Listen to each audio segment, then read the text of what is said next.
Auzubillahiminashaitanirrajim. Bismillahirrahmanirrahim. Assalamu alaikum. Hello and a very good morning to each and every one of you who's tuned into Pakistan TV and are watching world this morning. Ladies and gentlemen, I happen to be Shahzad Khan, and with me I'm really lucky that I've been joined by my wonderful colleague who actually never forgets to bring her great attitude to work as well. She happens to be Miss Eesha Rehan. For each and every one of you, we hope and pray that everybody out there is doing wonderfully well and that you're ready to kickstart your day with us. But first things first, the good, the right attitude lady, Miss Eesha. Hi, how are you doing today? Walaikum assalam, Shahzad. I feel absolutely great. And speaking about energy, you know what always inspires me to bring the best energy to the show? That is you, because you always bring such wonderful, graceful and energetic energy. Shukran, alhamdulillah. Thank you so much for saying that, which is why, you know, this was something that I wanted to actually share with my audience today, and that was that imagine that for the past couple of days, Eesha, I was wondering that, you know, that there will certainly be days when you might not feel great, right? And that's exactly when you really need to make sure that you suit up, dress up, and you know, show up with work at work and make sure that you give it your best, ladies and gentlemen, because every single day is an opportunity for you to seize towards more prosperity and success, given that Allah's on your side and that your parents continue to pray for you. But while we're over here, while we're talking about this, there are a couple of stories that I'm going to kind of share with my audiences, and there are a couple of stories that Eesha will share. So, which is why, without any further delay, ladies and gentlemen, let's move on towards the highlights as to what sort of a treat you're in for today as well. So speaking about first things first, where, ladies and gentlemen, security forces repulsed an attack by the Afghan Taliban along the Balochistan border on Wednesday, just yesterday, killing around 15 to 20 Afghan Taliban, the Inter-Services Public Relations said. According to a statement by the ISPR, Afghan Taliban resorted to cover the attacks at 4 locations in Spin Boldak area. In the early hours of Wednesday, the attack was effectively repulsed by Pakistani forces. Not just that, in addition to this, we will speak about Pakistan has announced a 48-hour ceasefire of Afghan Taliban regime following precision strikes on militant hideouts in Kabul and Kandahar. That's the first subject that we will be addressing right in the morning. All right, and the second highlight of the day revolves around some global politics, and that is how President Trump of the United States has announced a major peace deal regarding the phase 2 of the Gaza peace deal. This comes as Hamas begins returning the bodies of deceased Israeli captives under the truce agreement, and Israel releases hundreds of Palestinian prisoners.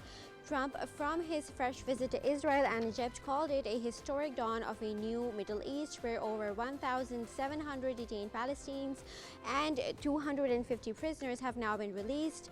And as celebrations continue, we do hope and pray that this peace deal, the second phase, comes to a proper resolve and both parties are able to come to a peaceful agreement. Exactly, not just that, the second phase will start initially after, you know, all the hostages have been released, whether dead or alive, from Hamas or Israel. In addition to this, certainly we have been talking about, you know, climate change and, you know, how it's going to be a cold winter over here in Pakistan. But ladies and gentlemen, there's an important subject that we need to speak about, and that is World Food Day, which says hand in hand for better foods and a better future. And that's something that we will be emphasizing on today, because this year's World Food Day marks the 80th anniversary of the Food and Agriculture Organization of the United Nations, renewing the call for global collaboration to build a peaceful, sustainable and food-secure future where everyone can access a healthy diet and live in harmony with the planet. That's exactly that I'm most interested in talking about as well, because food makes me happy. Exactly. I think it makes everyone happy, and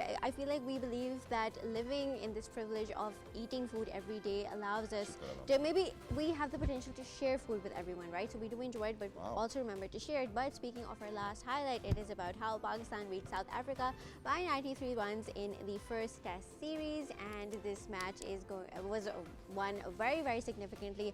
We saw how our bowlers and batters played very ambitiously, and we hope to just dissect this segment for you towards the end. So with that, ladies and gentlemen, we're heading out towards a short break. Don't go anywhere, because when you come back, we will be diving with our nose straight into how the matters of utmost importance needs to be discussed and brought to your attention. Don't go anywhere. We will be right back. We are World This Morning.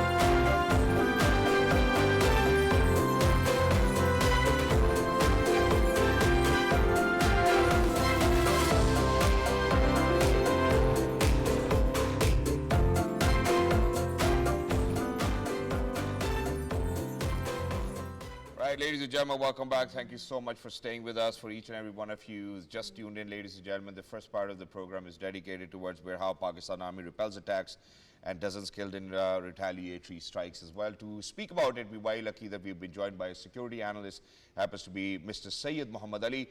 Hello, Mr. Muhammad Ali. Assalamu alaikum. Good morning. How are you feeling today? Walaikum salam and a very warm welcome and warm good morning to you both as well. I'm doing very well. How about yourself? Sir, absolutely perfect. Likewise, and thank you so much for joining us. Wonderful to have you over here. Sir, at this point of time, very quickly, would you mind highlighting what actually happened just yesterday? And for the past week, we have seen that some sort of skirmishes have been going on in between, the Pakistan Armed Forces and the Afghan Talibans as well. What's happening as of now, the state of affairs? To cut the long story short, basically, there are three aspects that I'd like to share with you. Throughout this year, you know very well that the international community and the international institutions like UN unanimously condemned and demanded from Afghan Taliban to give up its support for terrorism, form an inclusive government, give up support for drug smuggling, and also respect human rights. Be it UN reports, be it Doha process, be it the Moscow format, be it the SCO summit. Everywhere, the demand from the Afghan Taliban has been the same, which Pakistan has been asking them as per their own Doha Accord commitments made few years ago. But unfortunately, instead of fulfilling its international diplomatic and legal obligations, their interim foreign minister went to Delhi last week. And it seemed that instead of responding positively to very lucrative and positive offers from Pakistan and China to join in this regional process of connectivity, trade, and prosperity through extending CPEC, they unfortunately preferred to behave as a proxy of India to destabilize this region. And as an evidence of that, the day he landed in New Delhi, he issued a very irresponsible statement against international law and in violation of UN Security Council resolutions on Kashmir as well, which was really shocking. And secondly, he made a commitment to India that Afghan territory will not be used against India. Now, that is exactly what the Pakistan government and the rest of the international community has been asking from Afghan Taliban. And they were trying to divert this obligation by saying that TTP is a Pakistani local issue. We have no influence over them. Well, surprise, surprise, now that they have demanded and requested a 48-hour long ceasefire, how do you expect them to influence TTP not to launch any attack on Pakistan if you don't have any influence of them? So I think their narrative has been exposed that they do have an influence over TTP. In fact, they are their militant arm, which they are using to coerce Pakistan on behalf of India, which is funding and supporting them. Now, this is something which Pakistan understands, but Pakistan has been warning by sharing the evidence of TTP's direct support with the Afghan government. Now, after that, in order Mohammed Bhai, I'm going to come back to this. I'm going to come back to this. I'm going to come back to you as well. For our audiences who are out there, Fitna Al-Khawarij is actually the state designated term for the banned Taliban Pakistan, and the Qatar agreement, which actually speaks about how the Afghan soil will not be used against any of its US allies. Is that we have seen such breaches as well. Skirmishes have been going on as well, and there have been attacks on borders too as well, which Alhamdulillah the armed forces of Pakistan have retaliated to. They've repulsed to those attacks as well, and Alhamdulillah we have full capability. I think at this point of time, before I go back to Mr. Muhammad Ali, I would want to share what the Federal Minister for Planning and Commission actually had to say. He was on one of our programs just last night on Pakistan TV. Let's see what he has to say about it. This is Mr. Ehsan Iqbal speaking to Pakistan TV. First of all, I would say that it is very unfortunate that it is happening because Pakistan sees Afghanistan not just as its neighbor, but as a country for whom we have sacrificed so much. Pakistan provided hospitality to, Pakistan was host to over 4 million Afghan refugees for almost 4 decades. Yeah. And if you look around in the world, in the West or anywhere, they are even, not allowing a few dozen people to enter their boundaries as refugees. There have been instances where boats have been sunk into the seas rather than allow those people to enter those countries. So Pakistan, with a very open heart, welcomed millions of Afghanis. They lived here, they were doing business, they got education, and we did it in a very brotherly spirit. But unfortunately, what we have been seeing for last few couple of years, that there are launch positions or launch pads inside Afghanistan for terrorist groups who are coming from across the border, carrying out terrorism activities in Pakistan, and with full, I would say, with full act of violence and no sense of any respect for other countries' boundaries or other countries' own sovereignty. Yeah. So this kind of actions are not permissible anywhere in the world. Pakistanis are sick and tired of being victims of terrorism. I think it is time now, because we tried for almost 2 years. We sent delegations, we sent jirgas, we did all sorts of diplomatic engagements, Deputy Prime Minister, Foreign Minister, other high-level delegations visited Afghanistan, and time and again tried to press upon Afghanistan government that they have an obligation under Doha Agreement not to allow their territory to be used for any violence or terrorism in other countries. But Correct. unfortunately, that did not stop. So Pakistan had to take some steps in its self-defense, because we cannot be just silent spectators or we cannot be hostage to these groups who come from across the border, carry out these terrorist acts with full impunity, and they go back. I think enough is enough. So therefore, our security forces have very rightly responded, and just as in Marka-e-Haq, we taught India, I think, good lesson that you cannot mess up with Pakistan. I think India, in its arrogance, thought that Pakistan has become very weak or vulnerable, and at night time they carried out an attack on Pakistan, but they got a very befitting reply. Absolutely. And but during all this period, Pakistan also showed and demonstrated to the world that we are not warmongers. We only use force as an instrument to bring back peace. So we believe actually in peace, but certainly our quest for peace does not mean that we show our weakness.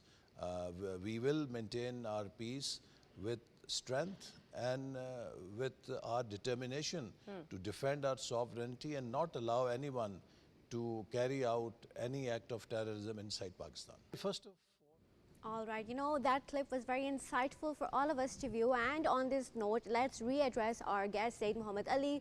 Syed Muhammad Ali, can you please let us know that President Asif Ali Zardari and Prime Minister Shehbaz Sharif actually have both condemned these attacks and reaffirmed that every act of aggression will be met by full force. And we have seen our Pakistani military reply with full force as we took out multiple Taliban battalions and we carried out precision strikes. So what does this say about our military capabilities?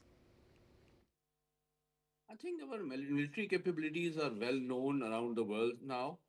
After having humbled India decisively in May 25, Bunyan al-Marsus Operation Marka-e-Haq, and also after Saudi Arabia signed the Defense Cooperation Agreement with Pakistan from the entire 57-member OIC countries, that Pakistan is the most capable and trustworthy for its own security. And Pakistan also played a very important role in de-escalating tensions in the Middle East. And you know very well, our leadership was appreciated by world leaders in Sharm el-Sheikh for facilitating the peace process regarding Palestinian ceasefire as well. So I think Pakistan's capable and responsible role is appreciated around the world. And that is why perhaps India is trying to encourage Afghan Taliban to serve as a proxy because their army, their pilots, and their naval officers are no longer courageous enough to face Pakistan Army, Air Force, and Navy eyeball to eyeball after the humbling experience of May. So they have resorted to reviving and increasing their support for terrorism against Pakistan. And that is why you've noticed a huge spike in terror attacks against Pakistan in the last 4 or 5 months after the May conflict between India and Pakistan. And but Pakistan has demonstrated its vigilance, its professional excellence, and its operational preparedness to thwart all these nefarious designs. And I think it was not a coincidence that the Afghan interim foreign minister was on Indian visit when Taliban launched such a large-scale cross-border incursion from spanning from Kuram Agency to Spin Boulder to Chagi. So it is not possible that they one fine morning just woke up and decided to attack Pakistan. It Exactly.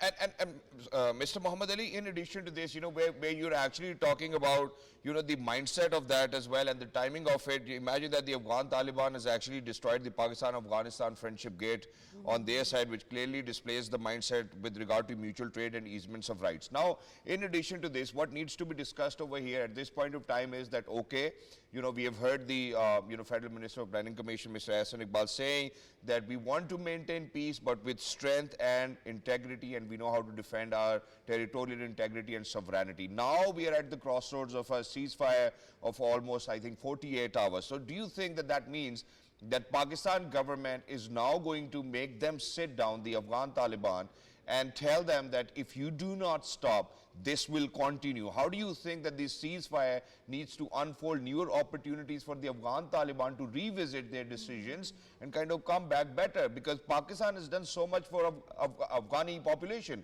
4 million Afghani refugees were housed in Pakistan. Not just that, they've studied over here, they've worked over here, they've done businesses over here. But Pakistan now has taken a strong stance that we will not allow any sort of terrorism on our soil, and we will defend it and we will deal with it.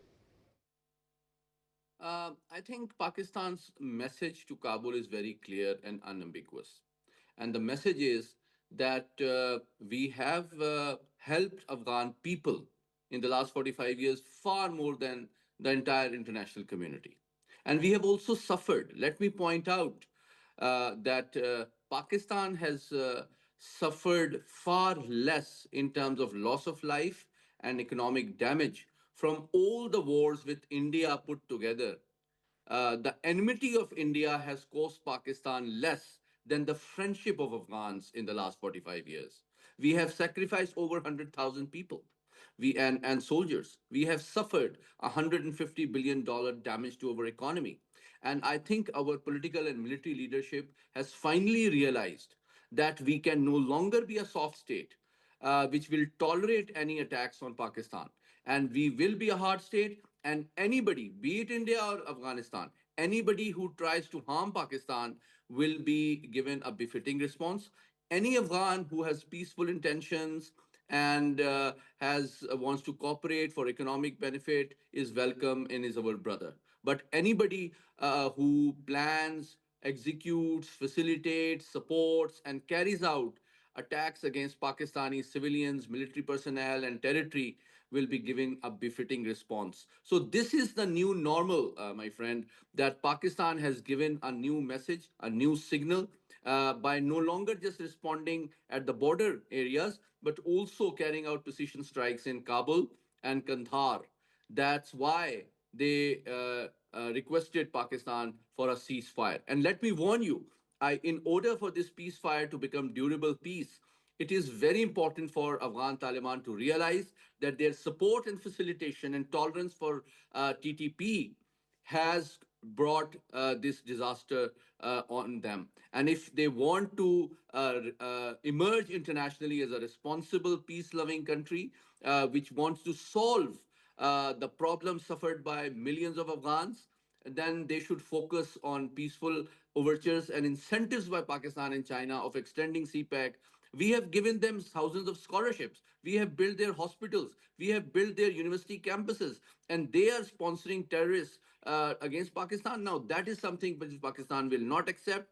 And the cost of supporting and facilitating TTP will be entirely borne by the Kabul administration. That is a very clear and unambiguous message from Pakistan.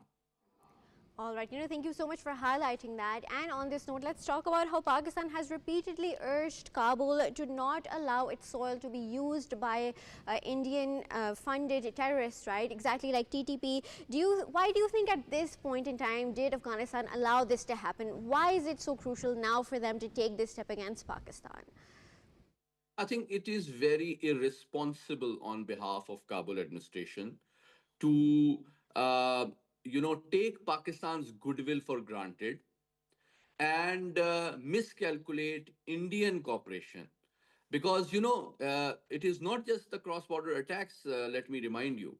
When the interim in Kabul administration's foreign minister visited Delhi, he said something very irresponsible against international law and against Kashmir UN Security Council resolutions on the issue of Kashmir. He supported Kashmir issue as per Indian stance. So that is something that reflecting that they want to become a proxy of India. Now that is something which will not help Kabul administration. That will not help solve the problems of Afghanistan. They need to distinguish between sincere brothers and opportunist partners. That is very important for their own long-term stability, security, and credibility.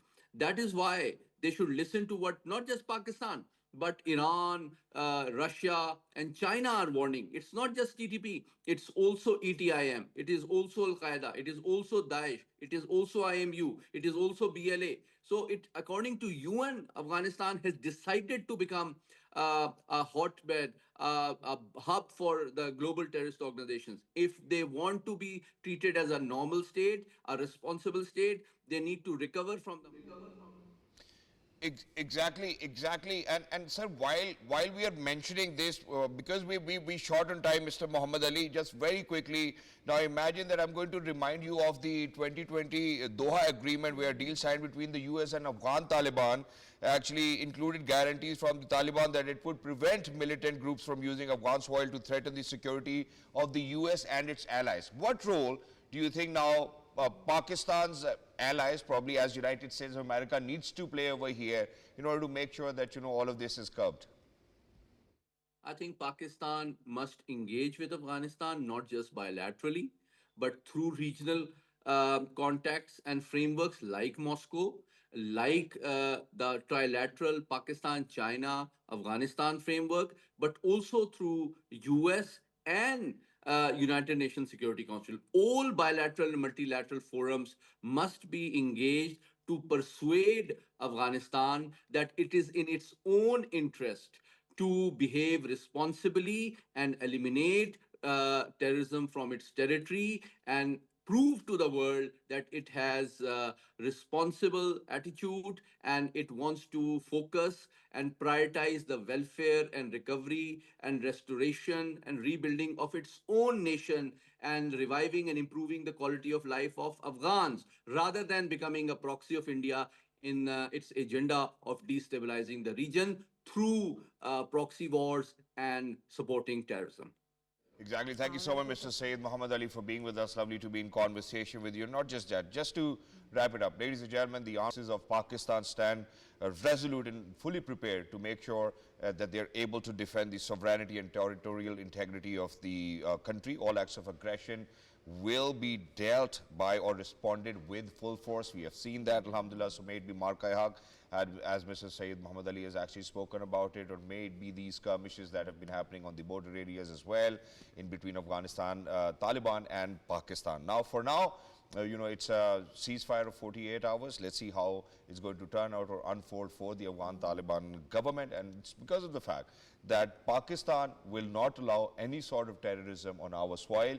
And we have repeatedly mentioned it to Afghanistan that please make sure that do not let your soil to be used as a proxy for terrorists, that too against Pakistan, because that will be dealt with full force by our armed forces, alhamdulillah. With that, we're actually heading out towards a short break. Once you come back, we'll speak about the second phase of the Gaza deal as well. Don't go anywhere. We will be right back. We are World This Morning.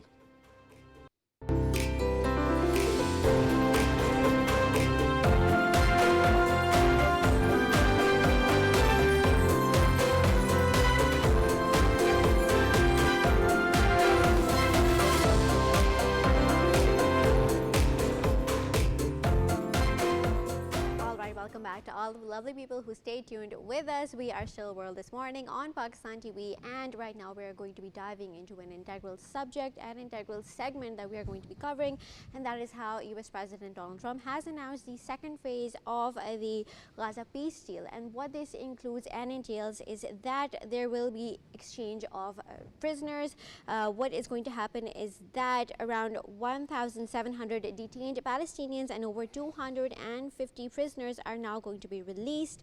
But as celebrations unfold in Jerusalem, Gaza remains in ruins. Trump has called this a fresh start. From his visit from Israel to Egypt, he called it a historic dawn for a new Middle East. But questions are still entail about who is going to govern Gaza, because Hamas is going to be left out of the equation from exactly, governance. Eesha, and in addition to this, not just that, I think I would want to speak about how the Prime Minister Benjamin Netanyahu demanded Hamas returns the bodies of the remaining captives, and Israel told the Trump administration that without them receiving the bodies of the captives is something that they won't proceed to the second phase of the Gaza deal ceasefire. Not just that, Trump acknowledged the return of captive bodies and said that will be difficult. Nothing Hamas is looking for the remains. They are digging. They are actually digging. Now, I think, Eesha, what we really need to kind of speak about over here is that, first of all, that this ceasefire, where the Trump himself, the United States President himself, has actually mentioned that this has actually taken place after 3,000 years, that it's a great deal, that he's been making sure that there's peace and stability within the region, that there's food aid, and that we were going to rebuild Gaza, and that there have been bulldozers, who've actually been cleaning up, the aftermath of the war which have been taking place for the last 2 years. But the Palestinian Authority says it's ready to run the crucial Rafah crossing on Gaza's border with Egypt as Israel continues to apply restrictions on aid entering the famine-hit strip. Now, this is a very crucial moment, so imagine that even with the guarantees being given by United States of America, the mediators playing a role, made by Qatar, made by Turkey, Jordan and Egypt and Pakistan, what really needs to take place over here is that to enter the second phase of the Gaza peace deal, they really need to make sure that all of those exchanges have taken place in terms of the bodies, whether dead or unfortunately the alive captives as well. Exactly, and thank you so much for highlighting that, Shahzad. Let's build upon the fact that yes, everyone is on board for this peace deal, all the mediators, even President Donald Trump. But what sparks everyone's curiosity is that it's not shocking at this point about how Israel keeps violating ceasefires. Yes. Yeah. So how is Gaza going to achieve this new dawn that President Trump talks about when ceasefire keeps being violated, when people keep losing their lives, when children keep being starved, when children keep losing limbs? So this is something that we need to talk about. And on this note, the Palestinian Prime Minister said we will rise from Gaza's catastrophic towards an independent state, and we do hope that Palestine does live as an independent state and there is peace and prosperity for everyone. Exactly, and where we speak about it, I think it really needs to kind of make sure that that the first phase of the deal is completed 100% successfully, because the exchange in the first phase of the Trump's peace plan is also due to include the return of the bodies of 28 dead Israeli hostages. So, I mean, it's really bleak, and from sitting over here and looking at how the conditions have been unfolding and how there's been continuous ceasefire violations by Israel, how more and more people unfortunately have been killed, it does not really look like as if it's turning out how the Trump administration wants it to turn out as well. And in hopes and prayer, we are all hoping over here at this point of time that that this ceasefire happens, that this ceasefire stays there as well. There's peace in the region. There's more prosperity for the people of Gaza, and that the people of Gaza are able to build back better. In addition to this, that that for all of those children, with amputated suffered. arms and limbs, and women The trauma and that they men and the faced. older people actually get back to normalcy. And we're praying to Allah Almighty, and inshallah, that's exactly the direction that we're going in as well. And we hope and pray that in days to come, there are no more violations of the ceasefire. With this, we'll actually head out towards a short break. Don't go anywhere. We will be right back.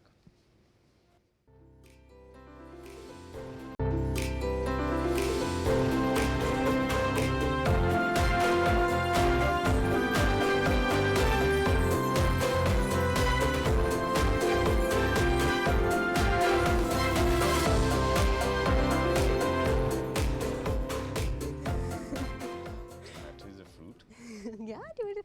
Okay, welcome back to all the lovely people who stay tuned and just No. during We this need little to ask break. this question. We need to ask this question. All right, so what happened in between the this break? Eesha actually posed me a question. She said, what is the most consumed fruit in the world? I mean, people who are out there, what you can do is probably go on to Pakistan TV's Twitter or Instagram account and give us the answer, okay? So if you're listening to us. And I said, probably because I was thinking very critical and I thought that, okay, the fruit which is available, probably 365 days. I said banana first. And then she said no. And then I was like, is it from a citrus family? And then she said, yes, it is from a citrus family. And then I was like, was it lemons or oranges? And then she said, no, it's a tomato. And I was like, is tomato was really a fruit baffled. or is it a vegetable? Tomato is a fruit. It's actually categorized as a berry. Really? That's so but crazy. how come it's still in a citrus family? Because berries are citrusy now. Berries carry But a lot of tomatoes are not. antioxidants. All right, okay, so what we're doing is that we are actually allowing our audiences to decide for us today whether tomato is a fruit or a vegetable or whether it belongs to a citrus family or not. Yeah, All that's right. it, And that's it. speaking Yeah. about this, it is the pressing subject of World Food Day, and this day recognizes that the extra special effort that people put in for making food. It has been 80 years since the Food and Agriculture Organization has been established, and what is to be recognized is that food security needs to be addressed. This year's theme is Hand in Hand for Better Foods and Better Future. 1/3 of all produced food globally is wasted, and that is about 1.3 million tons every year. Imagine that the world grows enough food for everyone, but it is wasted and people are kept hungry. It is a reminder for us to maybe respect the food from the culture that we come in and give back to the people around us and not waste food. So, and to speak more about this, we actually have a very interesting guest with us. He happens to be Aamer Hayat Bhandara, the co-founder of the Agriculture Republic. Thank you so much for joining us today. Yeah, thank you for having me.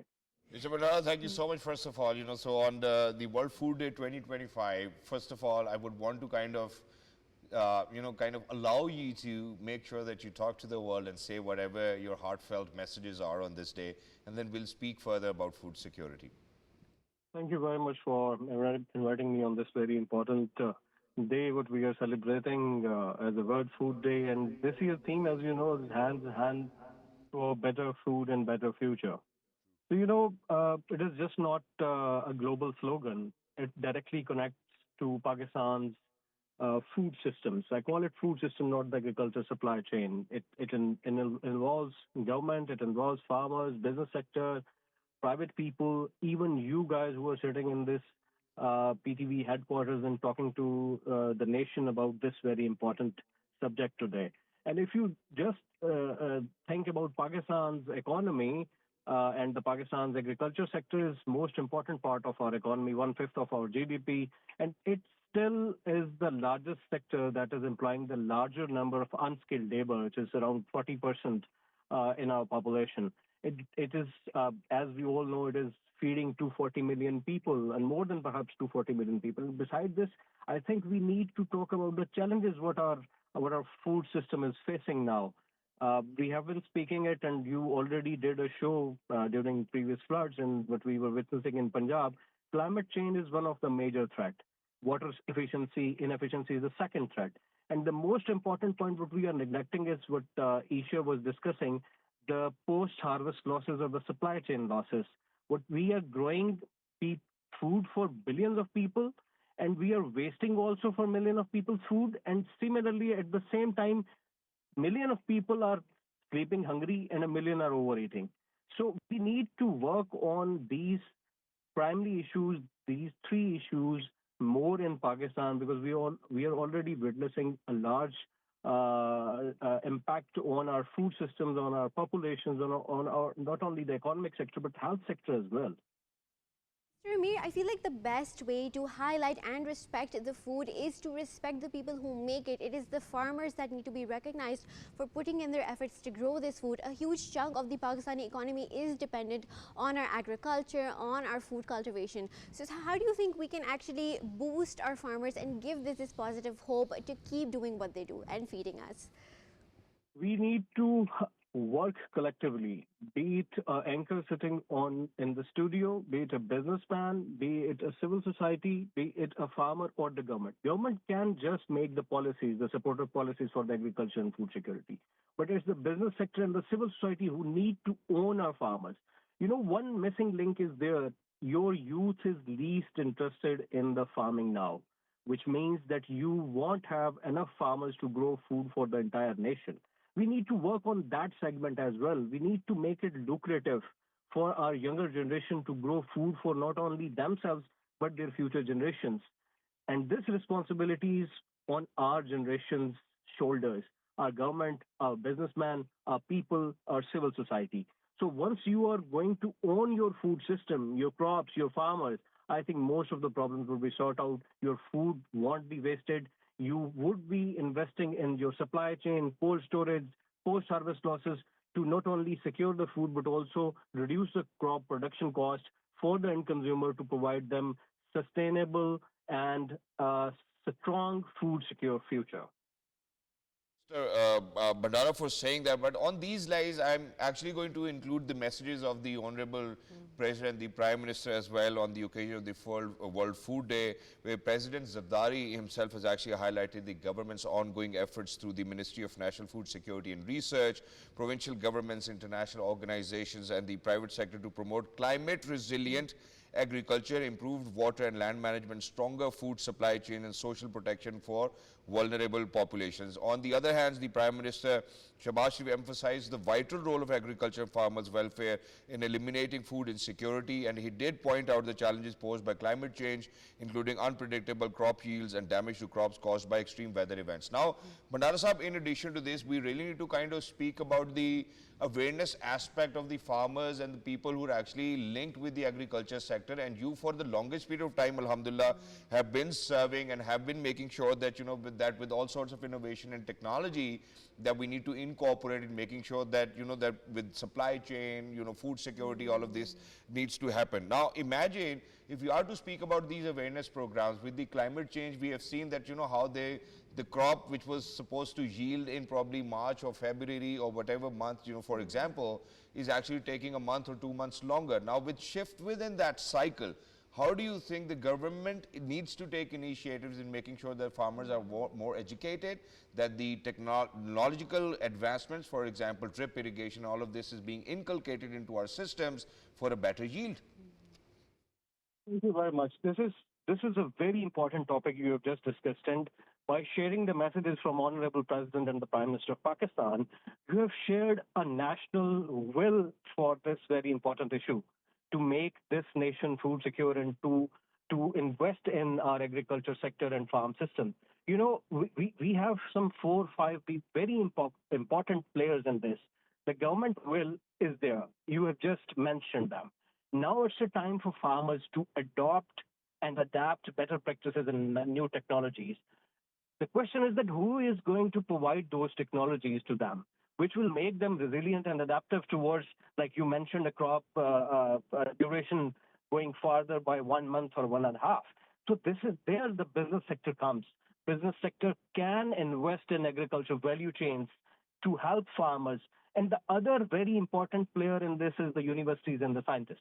They must drive research and digital solutions for the businesses to invest and provide them to the farming community. And in the end, like I earlier said, youth will be enabling us towards a more productive and positive change in our national food security scenario.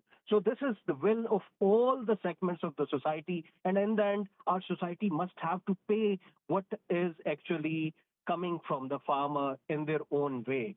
We always criticize farmer that they are selling us a higher cost of production for their products, but they need to understand that they are their farmers, they are their own farmers, and they need to work collectively from the government to the common man. Bhandara Sahab, I'm just going to take a minute over here because imagine that you've actually served as or serving as member Prime Minister's Committee on Solarization of Agriculture, Tube Wells, member Punjab Agriculture Commission, nominated member Prime Minister's Task Force on Economy 2023. So there's a long list, and you've always believed in innovation. How do you think you would, or probably today on World Food Day 2025, you're going to suggest that these are the 3-4 steps, if we start to follow or inculcate it into our agriculture practices, Pakistan will be more resilient in terms of food security? Very interesting. First of all, we need to have a will from the business sector to invest in the technologies, because other than making cheap and low-cost technologies for our farming sectors to be more resilient against climate change, there won't be happening anything productive, because the technologies we are using are too expensive due to their origin countries. So we need to make them localized with our own youth and with our own farmers. Then we need to invest in the value chain. I already said that we always look into the government that what they are giving in form of subsidies. But now it's a time for the private sector to come and invest themselves in their businesses, because this is their business. If they are helping their farmers and the crops to sustain, actually that business run, and that will be providing the polished product in the end to our consumers or the civil society. And one more important and last thing is to invest in youth in agriculture sector. We have a very big population chunk of youth in Pakistan. We can train them as the resilient and more digital farmers to export as a human resource to the world, and rest can work in Pakistan to grow our food.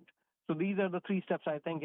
That's exactly what I've been actually saying on live television as well, that we are rich in human resource and we need to export it. Thank you so much for your time, for your kind words as well on such an important day as well, where we today, ladies and gentlemen, are celebrating or observing World Food Day 2025. So all efforts into making sure that, Pakistan is more food secure, resilient, and that there's innovation, and that, that all of this is actually inducted into the very sustainable agriculture practices. Definitely. And on this note, Shahzad, I would like to highlight that the International Agriculture Food Authority has actually launched a museum in Rome which celebrates the culture and identity of food. Wow. And I'm excited to maybe have that in Pakistan, because we have such a diverse and rich link to our food, right? Yeah. Our heritage, the way we, our whole socialization is based on food. So I feel like we definitely need a culture museum on food.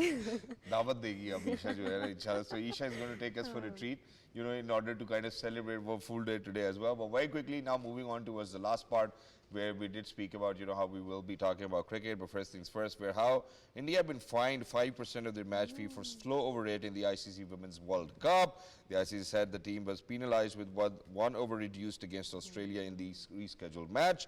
And match referee Mitchell Pereira imposed the fine after Australia defeated India, chasing a record in the Women's World Cup 2025. All right, that's very unfortunate to see how, violations lead to fines, and everyone needs to comply with the sportsman spirit.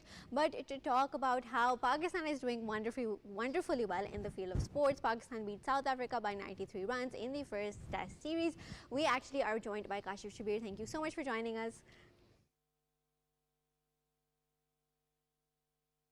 It's wonderful to have you over here. So imagine that there were days of Asia Cup where we couldn't really play well in the T20 tournament, but here we are in Pakistan defeating the Test champions in Lahore.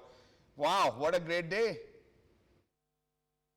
Assalamu alaikum to both of you. Yes, definitely it is a different format altogether. Secondly, we are playing in our home conditions. The wicket suits our bowlers, they suit our home conditions.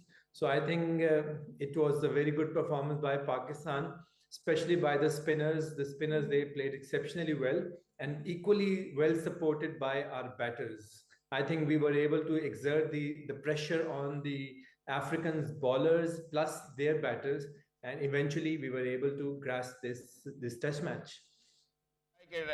As if it was no man's pitch, because Rehan has actually set a record for getting 10 wickets as well. And imagine that this is very interesting, Kashif, and this is heart to heart with you. that every time that it's a test game over here in Pakistan and we prepare the wicket, it's Noman and Sajid who will come in directly. And you know, otherwise, if we are actually traveling abroad to play test cricket, Noman and Sajid never make it to our playing 11. What do you have to say about it? I mean, this is a tricky situation now for Pakistan, and we have to really sit back and bring all the thinkers together and think about the future of Pakistan cricket. Whether what is our game plan? Are we more inclined towards the spin track? Are we more inclined towards the spin attack? Or do we want a mix of both fast pacers and the spinners? Because when you'll go abroad, when you will have the foreign wickets, it is going to be a different story altogether. And if we fail to develop the fast bowlers, if we fail to develop the kind of bowlers who can exploit both the wickets, the supporting wickets plus the spinning tracks, only then the Pakistani future cricket can prevail. So this is a very tricky situation, as I said. So all the think tank has to sit together. They have to draft a game plan for the future of Pakistan. Because we will not find the same wickets everywhere around the globe. It is going to be a different story altogether. But there has to be a combination of players who can exploit both kind of wickets. In this test match, Hassan Ali, he bowled only, I think, 4 or 5 overs altogether. And if you talk about Shaheen Shah Afridi, he bowled around 13 or 14 overs. So this is not the kind of future, I think, which Pakistan cricket is looking at. And secondly, if this is the kind of wickets we will prepare in Pakistan, what is going to be the future of our fast bowlers? So it is a very difficult situation for Pakistan, because we have to have a team who can win both in the domestic in the local conditions as well as in the foreign conditions. Only then we can. Kashif, thank you so much for mentioning that, because I've seen, you know how Shaheen Shah Afridi was brought in to get rid of the tail, and he'd already bowled only 6 overs, and you know he had to go in for another 7, 8 overs. Now imagine I'm going to move on towards batting, because all of these questions are pertinent, and it is for the Pakistan Cricket Board to answer these questions. But let me ask you this: the first innings of the former skipper, Mr. Babar Azam, where he certainly has scored, or he's on the top in the test scoring conditions, where he has actually scored 3,000 runs. But unfortunately, that's not the kind of cricket that we would want to see from Babar Azam. I would want to see something extraordinary like 194 against Australia, or you know, such an innings to be built up by Babar Azam. What is wrong with him? Do you think that he's off color? Do you think that he needs to go back, kind of revisit the places, or you know, sit down with the coaches who've actually trained him previously? I think we all know that there is no problem in the technique of Babar Azam. Babar is a world-class player. But I think the only thing that he's lacking at the moment is the confidence. He need to have a lot of confidence at his back, because I think the selectors, the management, the captain, they have to give full confidence to Babar Azam, because they have to tell him that you are a superstar and we all are relying on you. Only then Babar Azam can play freely, only then Babar Azam can score. Because once Babar Azam has surpassed 20, 30 runs and then getting out, I think it is very unfortunate for Babar Azam and for the team, because once you have surpassed this total of 30, 40 runs, then we expect at least a century from Babar Azam. This is exactly what all great players do, and this is what is expected from Babar Azam as well. And Kashif, which is my one last question, and that is that God forbid if in Lahore we didn't win the toss and we hadn't decided to bat first, do you think that the situation of the match outcome would have been very different? I cannot exactly say that the situation can be different, because our spinners were better than the South Africans. Our batter played well as compared to the South African batters. I think it would have been the same result altogether. But obviously toss plays a very crucial role, and Pakistan was fortunate enough that they won the toss. But let's see what happens in the next test match. True, let's see. Yes, we are keeping our fingers crossed as well, and certainly we'll make our way to Rawalpindi Cricket Stadium, and it's because of the fact that, you know, ladies and gentlemen, the Pakistan Cricket Board is actually allowing all of its wonderful fans to kind of come in and watch the match for free. So why not? Why So, not? yeah. Why not? We're so Eesha, are you excited going? with you. But if you're going, I'll go. All right. I think our whole team should go in support. And on this note, we're going to conclude today's session. Thank you so much for joining us, and catch us live tomorrow at 10 a.m. See you tomorrow. Allah Hafiz. We are all this morning. Have a good Thursday.